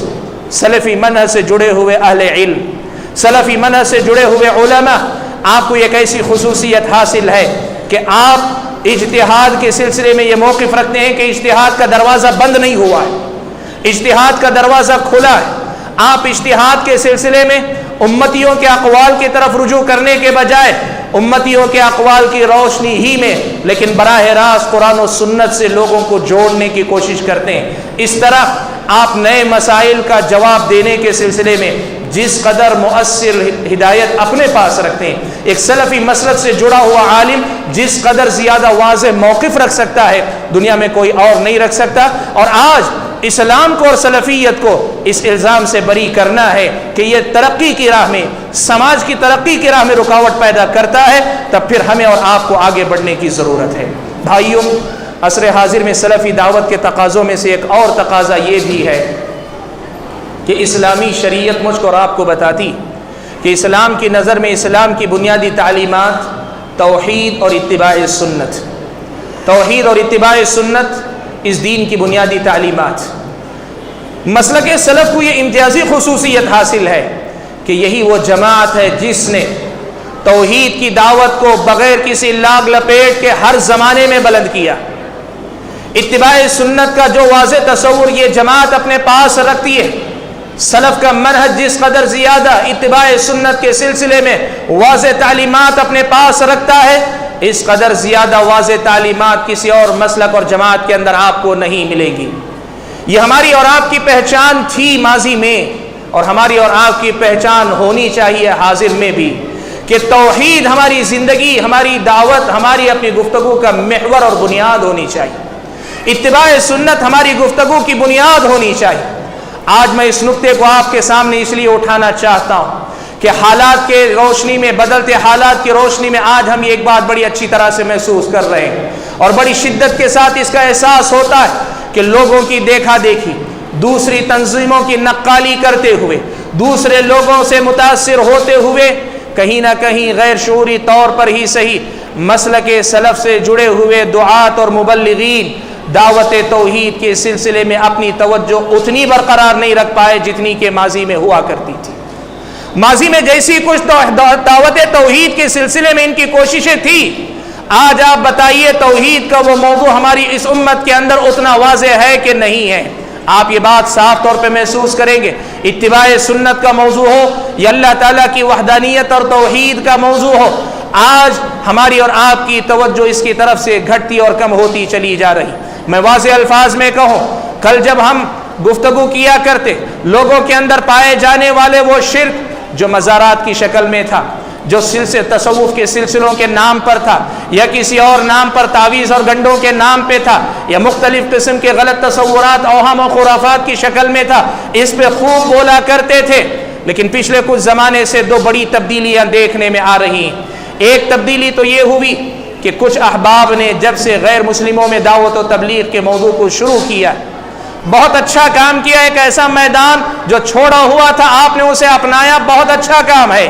لیکن اگر غیر مسلموں میں دعوت و تبلیغ کرنے کا مطلب آپ کے پاس یہ ہے کہ مسلمانوں کے اندر پائے جانے والے شرک کی طرف سے آپ غافل ہوتے جا رہے ہیں، یا آپ کی اپنی گفتگو، آپ کی تقریر، آپ کی تحریر، آپ کے اپنے پروگراموں میں توحید کا وہ حصہ پھر سے جگہ نہیں پا رہا ہے، تو اس کا مطلب یہ ہوا کہ مسلک سلف کی ایک بنیادی خصوصیت کے سلسلے میں ہم کوتاہی کا شکار ہو رہے ہیں۔ میں صاف لفظوں میں یہ بات بھی بتانا چاہتا ہوں۔ دوسری ایک اور چیز معاشرے میں دیکھنے میں آ رہی ہے، وہ مراکز جو دعوت و تبلیغ کے نام پر قائم ہوئے تھے، آج یہ تک بھی دیکھنے میں آ رہا ہے کہ ان مراکز سے توحید کی بات کم آ رہی ہے۔ امت کے جو مسائل ہیں یقیناً اہم ہیں، ان کو بھی حل ہونا چاہیے، ان کا بھی سامنا ہونا چاہیے، یہ امت مجموعی طور پہ کوشش کرے، یہ ہونا چاہیے۔ لیکن یہ کیا بات ہے کہ قومی اور ملی مسائل کا مرکز آپ کے مرکز بنتے جا رہے ہیں، اور دعوت توحید اور دعوت اتباع کی سنت جو کہ سلف مسلک کی بنیاد ہے، مسلک سلف کی بنیاد ہے، اور اس سے آگے بڑھ کر میں کہوں کہ دین اسلام کی بنیاد ہے، لا الہ الا اللہ محمد الرسول اللہ کی حقیقت ہے، یہ دعوت اگر آپ کے پاس سے رخصت ہو گئی تو کل پھر اس دعوت کے لیے اس معاشرے کے اندر کون کھڑا ہوگا؟ مسلک سلف سے جڑے ہوئے میرے اپنے بھائیوں، یہ آپ کو دعوت دی جاتی ہے، آپ اس بات کو یاد رکھیں، اس مسلک کی بنیادی دعوت اللہ تعالیٰ کی توحید ہے، اس مسلک کی بنیادی دعوت اللہ کے نبی صلی اللہ علیہ وسلم کا اتباع ہے، یہ دعوت بڑی واضح ہے، یہ دعوت بڑی صاف ہے، اور میں آپ کو ایک بات بتاؤں، یہ دعوت بڑی مؤثر بھی ہے، یہ دعوت لوگوں کی فطرت سے قریب بھی ہے، یہ دعوت سمجھنے سمجھانے میں آسان بھی ہے۔ آپ نے آسان راستہ چھوڑ کر بڑا مشکل راستہ اپنایا ہوا ہے۔ آج اس بات کی ضرورت ہے کہ عصر حاضر میں سلفی دعوت سے جڑے ہوئے احباب، سلفی دعوت سے جڑے ہوئے ہمارے اپنے دعات، ہمارے اپنے مبلغین اللہ تعالیٰ کی توحید کے داعی بنے، اللہ تعالیٰ کی توحید کے مبلغ بنے۔ یہ توحید غیر مسلموں کے اندر بھی، یہ توحید مسلمانوں کے اندر بھی، اور ساتھ میں پیارے نبی صلی اللہ علیہ وسلم کی اتباع کی بات، اس اتباع کی دعوت غیر مسلم کو بھی دیں کہ اس اسلام کی پیروی کرے، اس اسلام کی دعوت آپ ایک مسلمان کو بھی دیں کہ وہ اللہ کے نبی صلی اللہ علیہ وسلم کا سچا پیروکار، صحیح معنوں میں امتی بنے، یہ دعوت آپ دیتے رہیں۔ سبحان اللہ، شیخ امان جامی رحمۃ اللہ علیہ کا ایک جملہ مجھے یاد آتا ہے۔ ایک مرتبہ توحید کے موضوع پہ درس دیتے ہوئے انہوں نے ایک بڑی پیاری بات کہی، کہا اعلموا ان الشرک لیس لہ تاریخ ینتہی الیہ، لوگوں جان لو کہ شرک کے سلسلے میں یہ بات یاد رکھنا کہ کوئی ایسی تاریخ نہیں جہاں پہنچ کر شرک ختم ہو جائے گا، تم کہو کہ اب دعوت توحید کو چھوڑ دیں گے یا کم کر دیں گے، شرک جب تک ہے تب تک تمہاری دعوت چلے گی، اور شرک اتنی آسانی سے ختم ہونے والا نہیں ہے۔ شیطان بار بار لوگوں کے دل و دماغ کے اندر شرکیہ باتیں، اوہام و خرافات داخل کرتا رہے گا، دعوت توحید قائم رہے گی۔ ہاں، توحید کی دعوت کے ساتھ ہم معاشرے کے سدھار کی بھی بات کریں، ہاں ہم اتباع سنت کے ساتھ لوگوں کے اخلاق کے سدھار کی بات کریں، ہم توحید اور اتباع کے موضوع کے ساتھ سماج اور سوسائٹی کے تمام چیلنجز کا جواب دینے کی بات کریں، لیکن یہ کبھی نہیں ہونا چاہیے کہ توحید کی دعوت دھیمی پڑ جائے، اتباع سنت کا پیغام کمزور پڑ جائے، یہ کبھی نہیں ہونا چاہیے۔ اور بدقسمتی سے ہمارا اپنا یہ احساس ہے کہ اس وقت ہمارے اپنے اس ملک کے اندر توحید اور اتباع کا موضوع کہیں نہ کہیں ذرا سا ادھر ادھر کے مسائل کی وجہ سے یہ ذرا دھیما پڑتا جا رہا ہے، اس کی طرف توجہ دینے کی ضرورت ہے۔ حاضرین گرامی، عصر حاضر میں سلفی دعوت، اس عنوان کے تحت جو اگلا نقطہ مجھے آپ کے سامنے ذکر کرنا ہے وہ یہ کہ اس وقت سلفی دعوت کچھ عجیب قسم کی صورتحال سے دوچار ہے۔ اس وقت دو بڑے کام اس ملک کے اندر ہو رہے ہیں، ایک تو یہ کام ملک کے اندر بھی ہو رہا ہے، بین الاقوامی سطح پر بھی ہو رہا ہے کہ سلفی دعوت جو کہ سلف صالحین یعنی صحابہ کے نام سے جڑی ہے، اور نہ صرف یہ کہ نام سے جڑی ہے بلکہ صحابہ ہی کا طریقہ ہے، اس دعوت کو وہابیت کا نام دے کر شیخ الاسلام محمد بن عبد الوہاب رحمہ اللہ سے جوڑا جا رہا ہے۔ ہمارا مسئلہ یہ نہیں کہ شیخ الاسلام محمد بن عبد الوہاب رحمہ اللہ کی دعوت کیا تھی، کیسی تھی، اس پہ بعد میں بات ہوگی، لیکن پہلا نقطہ یہی سمجھ لے، ہم سلف کہتے ہیں، ہماری مراد صحابہ کی دعوت ہے۔ اس وقت ایک بہت بڑی کوشش یہ ہو رہی ہے کہ اسلام کے نام پر صحابہ کے منہج والی اس دعوت کو لوگوں نے پھیلتے ہوئے دیکھا ہے، لوگوں نے اسے لوگوں کو اپناتے ہوئے دیکھا ہے، اسے بدنام کرنے کے لیے وہابیت کا نام دیا، اور وہابیت ان کی نظر میں نیا دین ہے، حالانکہ حقیقت ایسی نہیں ہے۔ شیخ الاسلام محمد بن عبد الوہاب رحمہ اللہ نے اسی دین کی تبلیغ کی جو دین سلف تھا، اسی پیغام کو عام کیا جو پیغام سلف تھا، لیکن وہابیت کا نام دے کر اس دعوت کو بدنام کیا جا رہا ہے، اور اس کے مقابلے میں صوفیہ کے دین کو، صوفیہ کی سمجھ کو، صوفیانہ اسلام کو، صوفی اسلام کو اسلام کا اصل چہرہ بنانے کی کوشش کی جا رہی۔ بھائیوں، یہاں دوہری ذمہ داری آپ پر عائد ہوتی، ایک تو اس حقیقت کا دفاع کرنا کہ اسلام کی اصل شکل جو صحابہ کے پاس تھی وہ وہی ہے جسے مسلک سلف کہا جاتا ہے، اور دوسری طرف یہ آپ کی ذمہ داری بنتی ہے کہ صوفیہ اگر زہاد اور عابدین کا نام تھا تو عابد و زاہد کی حیثیت سے وہ مسلم قوم کا ایک حصہ ضرور ہو سکتے ہیں، لیکن اسلام کی جو صوفیانہ تفسیر ہے، اسلام کی جو صوفیانہ تشریح ہے، یہ صحابہ کے منہج سے انحراف والی بات ہے۔ اس حقیقت کو دلائل کی روشنی میں کھل کر سامنے لانے کی ضرورت ہے۔ آج اس وقت حکومتیں پشت پناہی کر رہی ہیں، میں بات ہندوستان ہی کی نہیں کر رہا ہوں، بین الاقوامی سطح پر یہ صورتحال ہے۔ آپ میں سے جو احباب میڈیا پہ نظر رکھیں ان سے یہ بات پوشیدہ نہیں ہے کہ ابھی پچھلے 2 مہینے پہلے اگست کے مہینے میں چچنیا میں ایک کانفرنس منعقد کی گئی، اس کا عنوان تھا من ہم اہل السنہ والجماعہ، وہ لوگ کون ہیں جو اہل سنت والجماعت ہیں، یعنی صحابہ اور تابعین کے منہج پر قائم کون لوگ ہیں۔ اس کے اندر یہ چچنیا کے اندر، وہاں جو چچنیا کے جو صدر جمہوریہ رمضان قدیروف، اس کی سرپرستی میں یہ سب کچھ ہوا،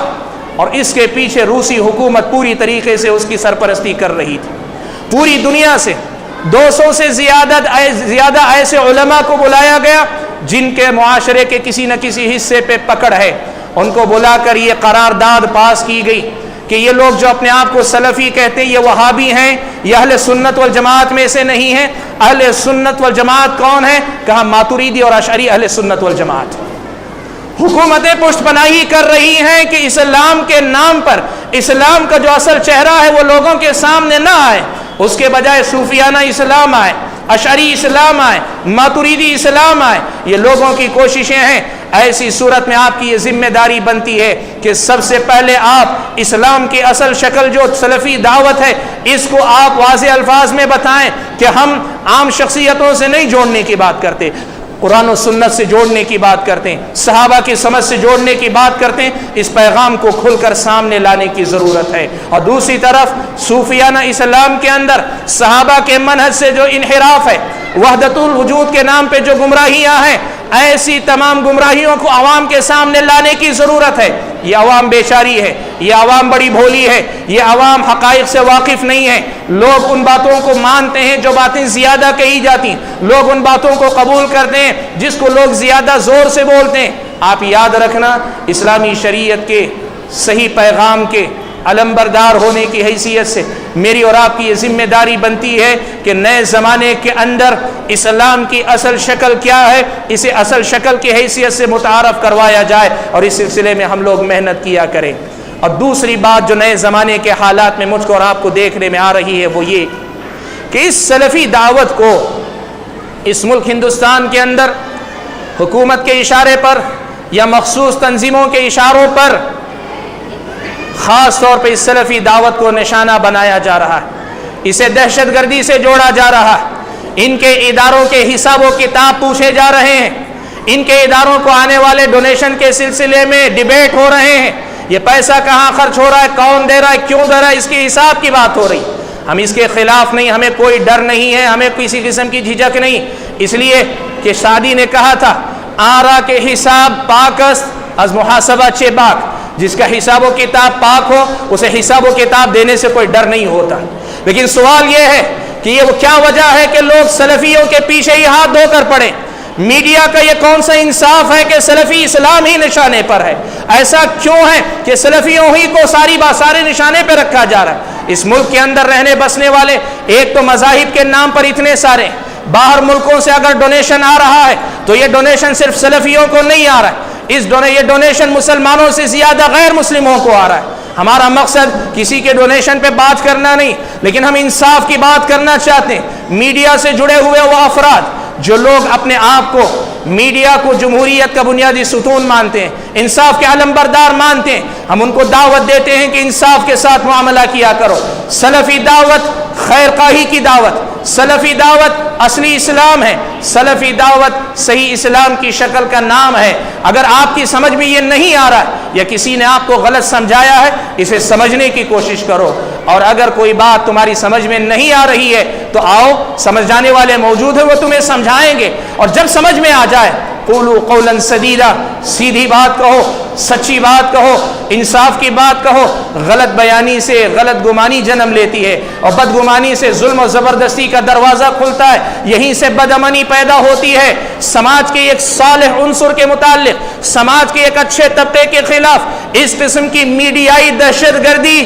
یا الگ قسم کی دہشت کو لوگوں کے اندر جنم دے گی، لوگوں کے اندر، سماج کے اندر اس سے امن و سکون نہیں پیدا ہوگا۔ ہماری یہ دعوت ان لوگوں کو ہے جو لوگ میڈیا سے جڑے ہوئے ہیں کہ وہ اس سلفی دعوت کو نشانہ بنانے کے بجائے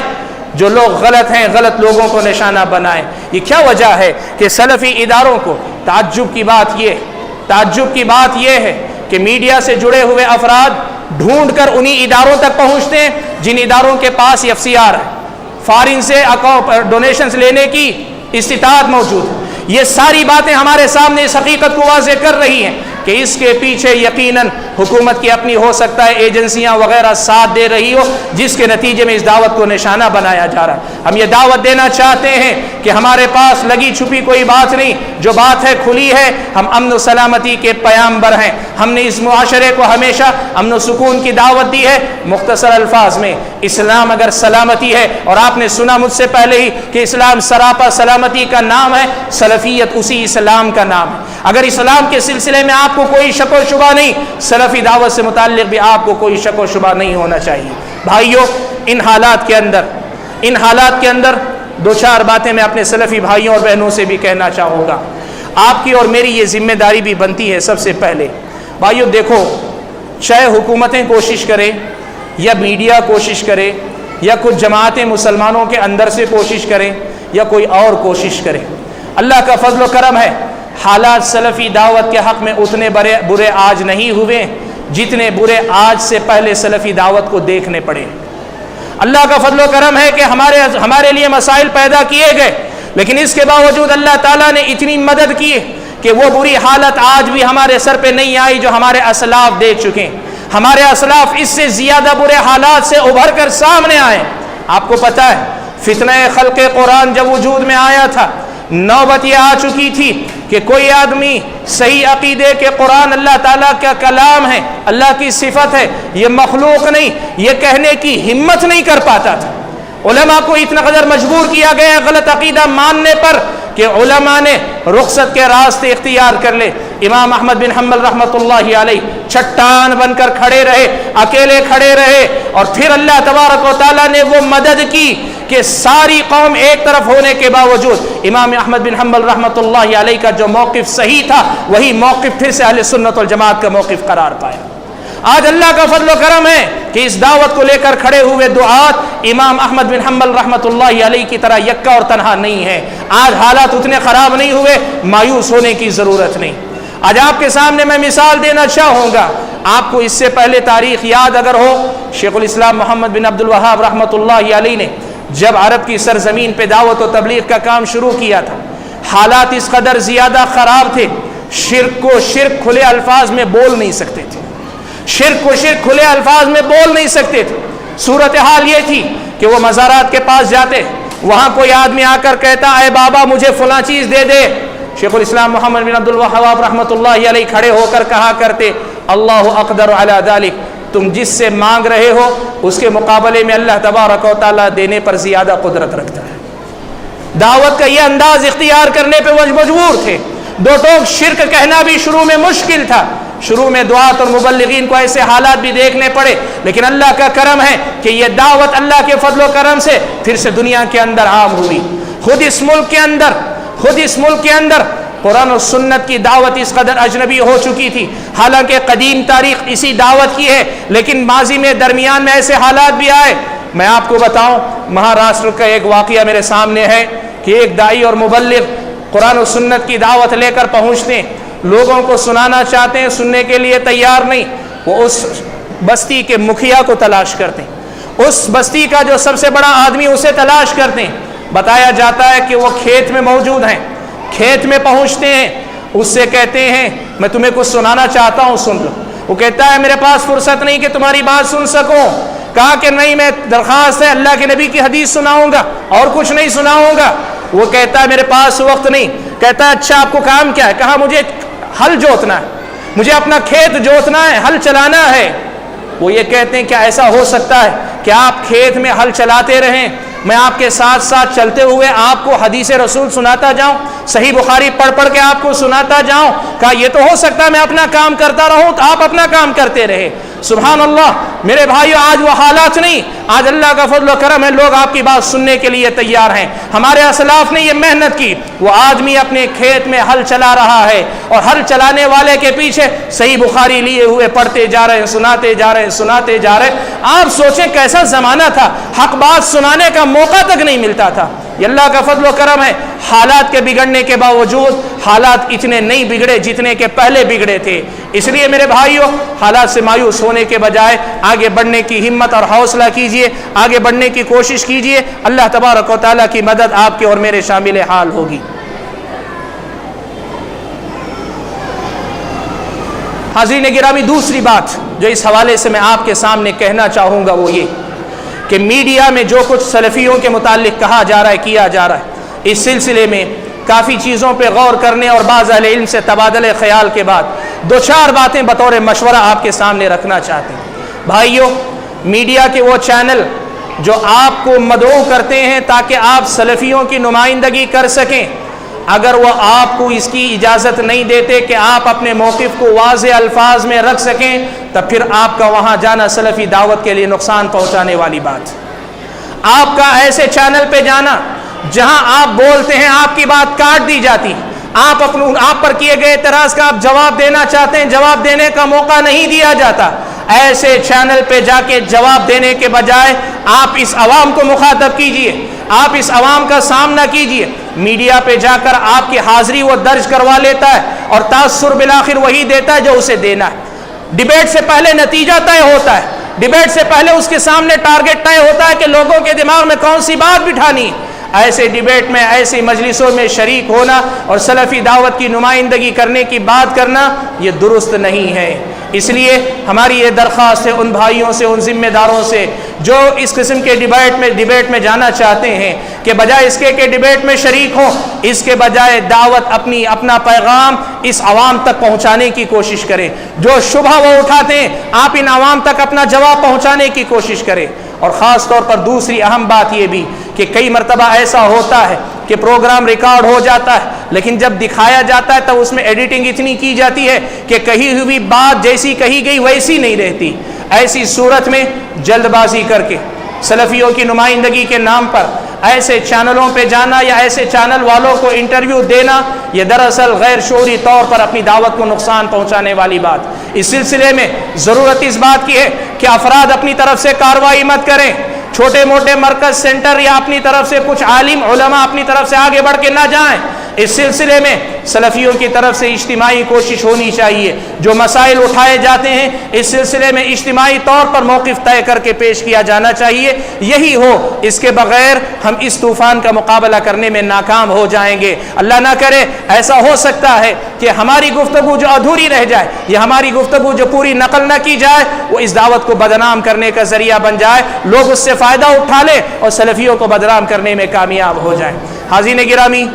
اس کے علاوہ عصر حاضر میں سلفی دعوت کا اگر آپ جائزہ لیتے ہیں ایک بڑا مسئلہ یہ سامنے آتا ہے کہ نئے زمانے میں جس طرح ماضی قریب تک اسلام کو دہشت گردی سے جوڑا جا رہا تھا، نئے زمانے میں سلفی دعوت کو دہشت گردی سے جوڑا جا رہا ہے، نئے زمانے میں سلفی دعوت کو دہشت گردی سے جوڑا جا رہا ہے۔ گھبرانے کی ضرورت نہیں۔ جن لوگوں نے اسلام پہ الزام لگایا تھا، مسلمانوں نے ڈٹ کر مثبت انداز سے اسلام کی تعلیمات کو لوگوں کے سامنے پیش کیا، انہی کے ایوانوں سے یہ کہنے پہ انہیں مجبور ہونا پڑا کہ اسلام کا دہشت گردی سے تعلق نہیں ہے۔ بالکل یہی بات، آپ صحیح راستے پہ ڈٹے رہیں، دہشت گردی کا یہ الزام چاہے کوئی بھی لگائے، کوئی غیر مسلم لگائے، مغرب لگائے، مشرق لگائے، یا مسلمانوں کے اندر موجود وہ جماعتیں جو سلفی دعوت سے اختلاف رکھتی ہیں وہ لگائیں، آپ پرواہ نہ کریں، آپ ثابت قدمی کے ساتھ دعوت و تبلیغ کے کام میں لگے رہیں۔ زیادہ وقت نہیں گزرے گا، آپ وہی صورت انشاءاللہ دیکھیں گے جیسے اسلام کو لوگوں نے اس الزام سے بری قرار دیا، سلفی دعوت کو اس سے بری قرار دینے والے آپ کے سامنے آئیں گے۔ اور میں آپ کو بتاؤں کہ یہ سلسلہ اللہ کے فضل و کرم سے شروع ہو چکا ہے، یہ سلسلہ شروع ہو چکا ہے۔ ابھی پچھلے دنوں برطانیہ کے اندر ایک ریسرچ اسکالر لیڈی نے پورے 2 سال تک سلفی دعوت اور سلفی لوگ، عورتوں، خواتین وغیرہ کے اندر گھس کر 2 سال کی پورے اپنے ریسرچ کے بعد اس نے یہ بات پیش کی ہے کہ اس زمانے میں اگر کوئی داعش یا پھر اسی جیسی دوسری تنظیموں کو سلفی سمجھتا ہے یا دہشت گردی کو سلفیت کی پیداوار کہتا ہے تو یہ غلط ہے۔ پوری میری 2 سال کی ریسرچ بتلاتی ہے کہ اس وقت دعوتیں جو موجود ہیں اس میں صحیح اور پرامن سب سے کوئی دعوت ہے تو وہ سلفی دعوت ہے۔ یہ برطانیہ کی لیڈی اسکالر نے اپنی ریسرچ کے بعد یہ چیز پیش کی۔ بھائیوں، سلفی دعوت کو آپ اس کی صحیح شکل میں عام کرتے رہو، اسلام جس طرح سے بری ہوا سلفی دعوت بھی بری ہو جائے گی، اس لیے کہ جو اسلام ہے وہی سلفی دعوت ہے، اور جب اسلام بری ہے سلفی دعوت بھی اس سے بری ہے۔ اور میرے بھائیوں، ایک بات اور بھی اس سلسلے میں کہنا چاہوں گا، ایک بات اس سلسلے میں یہ بھی کہنا چاہوں گا کہ ہم جب سلفیت کے حوالے سے بات کرتے ہوئے، دہشت گردی کے موضوع پہ گفتگو کرتے ہوئے کچھ تنظیموں کی تردید کرتے ہیں، کچھ تنظیموں کی تردید کرتے ہیں کہ وہ غلط ہیں، ان کے افکار و نظریات صحیح نہیں ہیں، جو لوگ اپنے آپ کو سلفی کہہ کر رہے ہیں وہ بھی، یا سلفی کہے بغیر جو لوگ دہشت گردی کی حرکتیں کر رہے ہیں وہ بھی یہ سلفی نہیں ہیں، تو لوگ یہ کہتے ہیں کہ اصل میں سلفیوں کے 2 دھڑے، ایک جہادی سلفی، دوسرا غیر جہادی سلفی۔ یہ لوگ جو بول رہے ہیں یہ غیر جہادی سلفی، اور وہ لوگ جو بول رہے ہیں وہ جہادی سلفی۔ بھائیو، جس طرح اسلام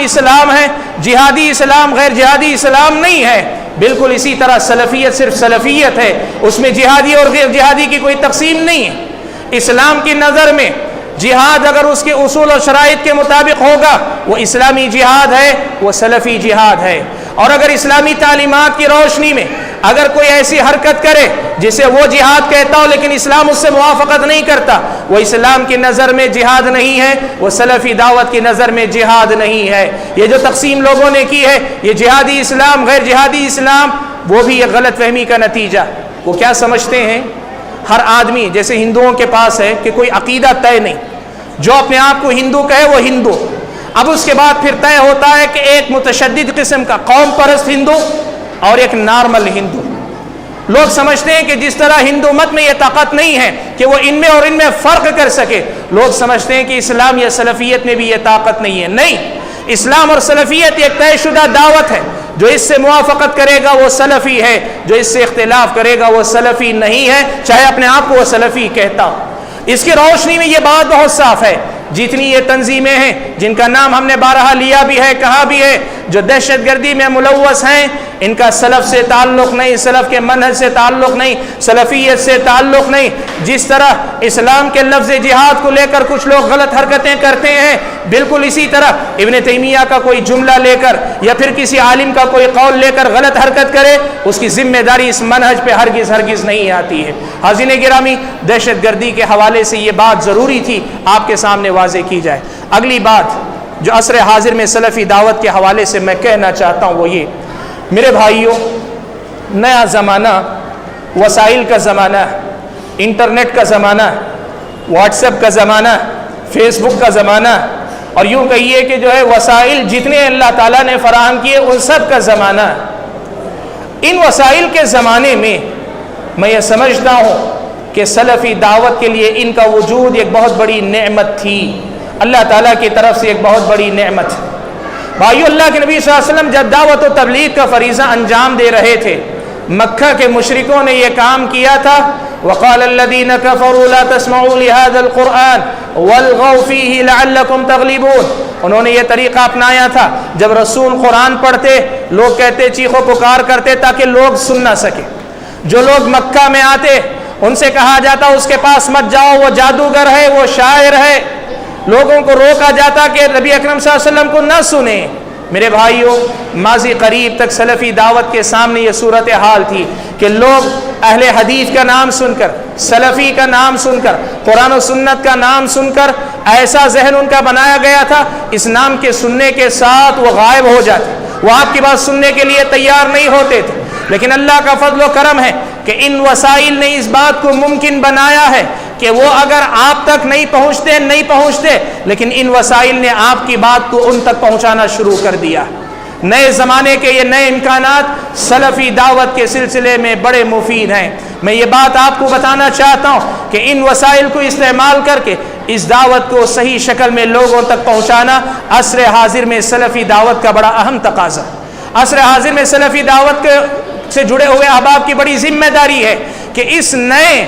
جو وسائل ہیں، ان نئے وسائل کے اندر سلفی دعوت کو عام کرنے کی کوشش کی جائے۔ لیکن ظاہر بات ہے سلفی دعوت کا یہ امتیاز ہے کہ ہمیشہ وہ کام زیادہ کرنے سے زیادہ کام صحیح کرنے پہ توجہ دیتی۔ ان کی نظر میں کام صحیح ہونا یہ ضروری ہے، اس بات کے مقابلے میں کام زیادہ ہو۔ بالکل اسی طرح ان وسائل کے استعمال کرنے کے سلسلے میں اس کا خاص طور پہ خیال رکھیں کہ جو پیغام آپ دے رہے ہوں وہ معتبر علماء کا پیغام ہو، وہ ان علماء کی گفتگو ہو جو شریعت اسلامیہ کا گہرا علم رکھتے ہوں۔ نئے زمانے میں ان وسائل کے آنے کے بعد ہر کوئی بولنے لگا ہے۔ کچھ ایسے ہیں اللہ نیتوں کا جاننے والا، کچھ ایسے ہیں جنہیں دنیا میں نام کی خواہش ہے، اور کچھ ایسے ہیں جو ہو سکتا ہے واقعی معنوں میں خیر کا جذبہ رکھتے ہوں۔ لیکن میرے بھائیوں، یہ بات یاد رکھنا، سلفی دعوت کے اصولوں میں سے بڑا اہم اصول ہے کہ اس دین کی ترجمانی ہر ایرا غیرہ نہیں کر سکتا۔ اس کے لیے معتبر ہونا، اس کے لیے قابل لحاظ علم والا ہونا، اس کے لیے صحیح منہج والا ہونا، اس کے لیے صحیح طریقے سے ترجمانی کرنے کی صلاحیت رکھنے والا ہونا ضروری۔ نئے زمانے کے اندر سلفی دعوت کا ایک بہت بڑا مسئلہ یہ ہے کہ ان وسائل کو استعمال کیا گیا تو اس کے اندر ایسی بہت ساری چیزیں دیکھی گئیں، جو ملا پھیلا دیا۔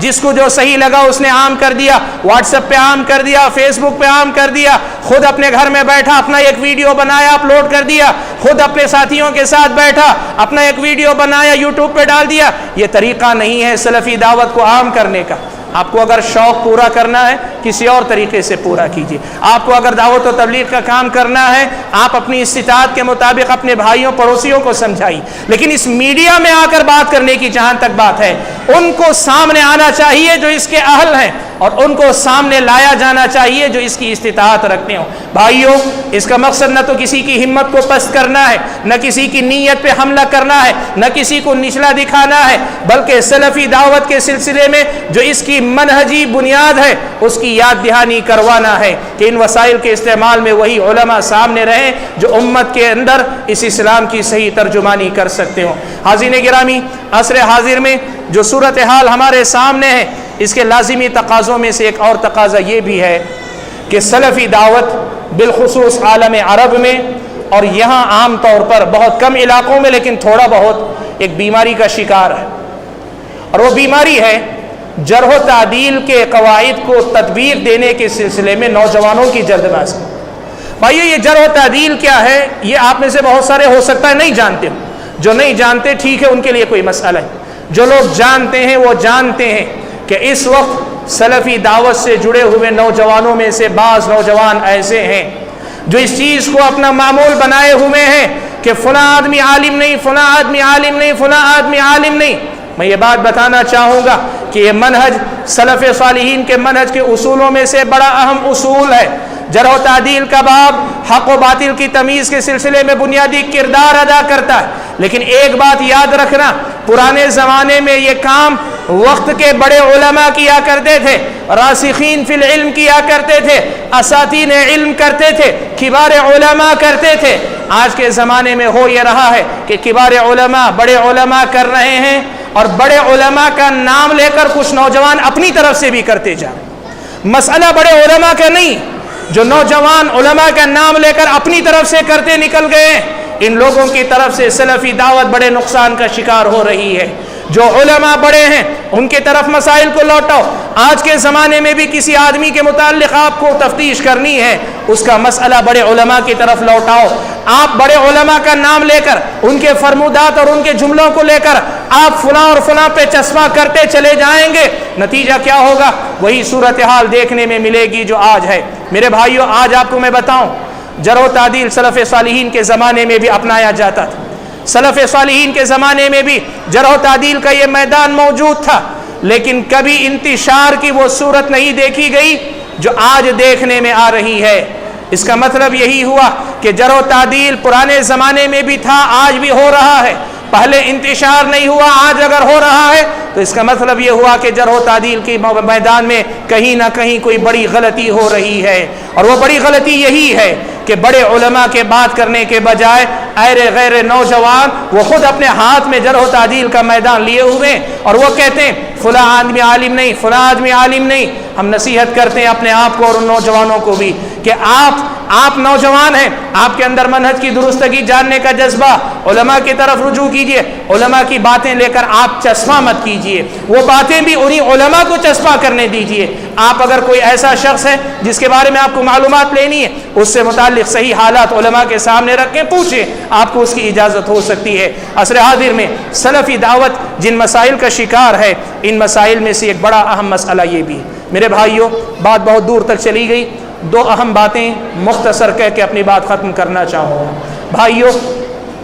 سلفی دعوت عقائد اور منہج میں صرف صحیح اور غلط کا فیصلہ دینے والی دعوت ہی نہیں، سلفی دعوت کل اسلام کا نام،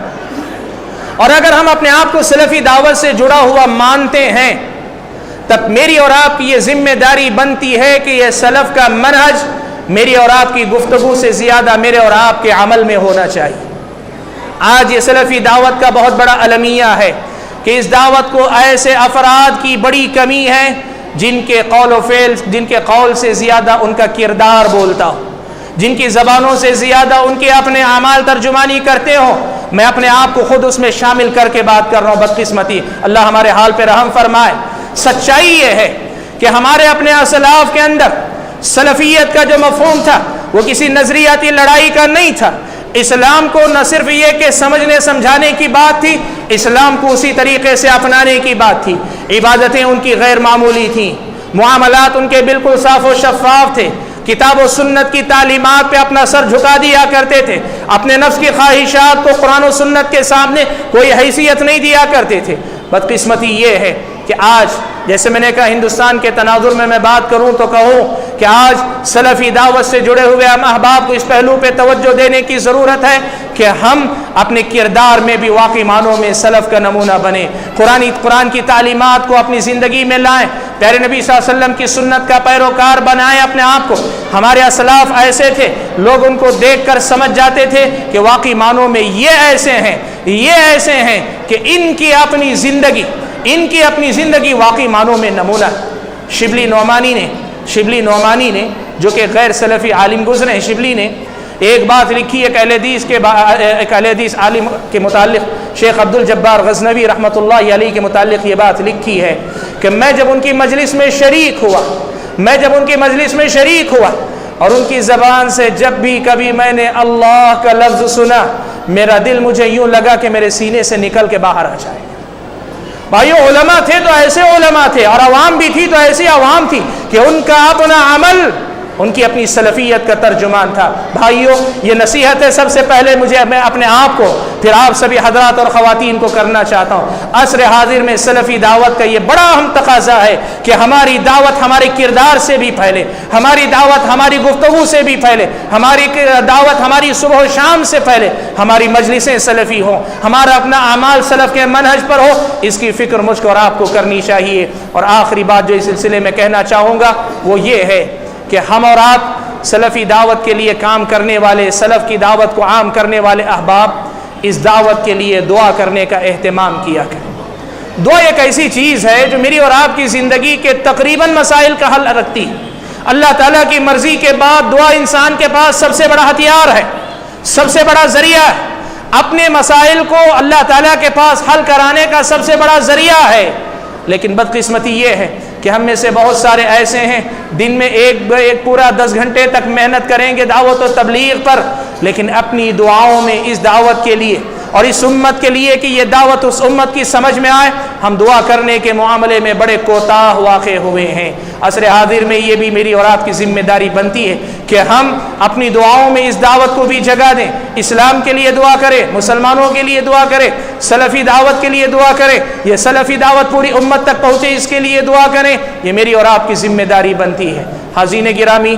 یہ ساری گفتگو میں نے سلفی دعوت کے نام پر کی، اس لیے کہ مجھے اسی پہلو کو واضح کرنا تھا۔ عصر حاضر میں سلفی دعوت نشانے پر ہے، اس لیے اسی کے نام سے میں نے بات کی، ورنہ سچائی یہ ہے کہ جتنی بات میں نے کی ہے یہ ساری باتیں اسلامی دعوت کی باتیں، دعوت اسلامی یا اسلامی دعوت، یہ ساری باتیں اسلامی دعوت کی ہیں۔ یہ سارے تقاضے عصر حاضر میں اسلامی دعوت سے جڑے ہیں۔ میری اور آپ کی ذمہ داری بنتی ہے کہ اپنی اپنی جگہ پہ جو باتیں سنی کہی گئی ہیں، ان میں سے جو باتیں ہم سے متعلق ہیں، ان باتوں کو سمجھ کر ان باتوں کو اپنانے اور لوگوں کو بھی اپنانے کی ترغیب دلانے کی ہم کوشش کریں۔ میں اللہ تعالیٰ سے دعا کرتا ہوں کہ اللہ تبارک و تعالیٰ مجھے، آپ سبھی حضرات اور خواتین کو اس دعوت کے تقاضوں کو سمجھ کر پورا کرنے کی توفیق عطا فرمائے۔ اللہ تبارک و تعالیٰ اسلام کی صحیح شکل کو اس پوری دنیا کے اندر عام فرمائے۔ آمین وآخر دعوانا الحمدللہ رب العالمین۔ جزاک اللہ خیرا و احسن الجزاء۔ استاد محترم حافظ عبدالحسیب عمری مدنی حفظہ اللہ نے اس موضوع پر بڑی تفصیلی گفتگو فرمائی اور ہمیں دعوت سلف کی اہمیت اور اس کی ضرورت آج کا موجودہ زمانے میں کیا ہے اس سے باور کرایا۔ دعا ہے کہ اللہ تعالیٰ شیخ محترم کو دین دگنی رات چوگنی ترقی عطا کرے اور آپ سے تا دم حیات خدمت لیتا رہے۔ آخر میں سب سے پہلے اللہ تعالیٰ کا شکر ادا کرتا ہوں کہ اللہ تعالیٰ نے اپنے فضل اور احسان سے ہمیں ایک بہترین موقع دیا کہ ہم اس پروگرام میں شریک ہوں اور بہت ساری مفید باتوں سے مستفید ہوں۔ اور ثانیاً میں فضیلت الشیخ حافظ عبدالحسیب عمری مدنی حفظہ اللہ اور خصوصاً ہمارے مہمان خصوصی فضیلت الشیخ ابو زید ضمیر حفظہ اللہ کا بھی شکر ادا کرتا ہوں کہ آپ نے ایک لمبا سفر طے کر کے ہماری دعوت کو لبیک کہا۔ اللہ تعالیٰ آپ کی محنتوں کو قبول فرمائے۔ اور ساتھ ہی ساتھ میں ہمارے اس پروگرام کے منتظمین Aspire College of Excellence, Darussunnah, Darularqam, iGate اور الامانہ کا بھی شکر ادا کرتا ہوں کہ آپ نے ایک بہترین پروگرام منظم کیا۔ اللہ تعالیٰ آپ کی محنتوں کو قبول فرمائے۔ اور ساتھ ہی ساتھ میں پولیس فورس اور کرائم برانچ کا بھی شکر ادا کرتا ہوں کہ انہوں نے ہمیں پیس اور سیکیورٹی فراہم کی۔ اور ساتھ ہی ساتھ میں AKS کے ذمہ داروں کا بھی شکر ادا کرتا ہوں کہ انہوں نے ہمیں فری آف کاسٹ بغیر